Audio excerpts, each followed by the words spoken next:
kweli. Hujambo mpenzi mtazamaji wa MWK TV ambayo inatufuatilia kote ulimwenguni kupitia mtandao wa YouTube. Tujielekeze huko Marekani.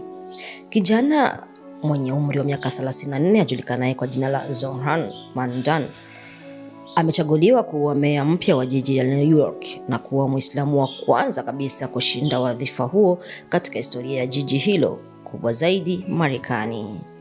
Katika kampeni zake, Mamdani aliahidi kuongeza kodi kwa mamilionea ili kufadhili miradi ya kijamii ikiwa ni pamoja na elimu, huduma za afya na makazi bora kwa watu wa kipato cha chini. Akihutubia maelfu ya wafuasi wake baada ya kutangazwa mshindi, Mamdani alisema, namnukuu, "Siku ya leo ni mwanzo wa enzi mpya, enzi yenye matumaini kwa binadamu wote." Mwisho wa kumnukuu.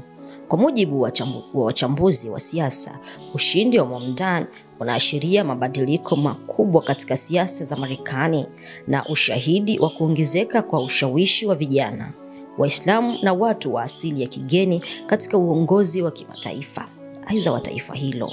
Tunasubiri sasa kuapishwa kwake rasmi wiki chache zijazo. Kweli.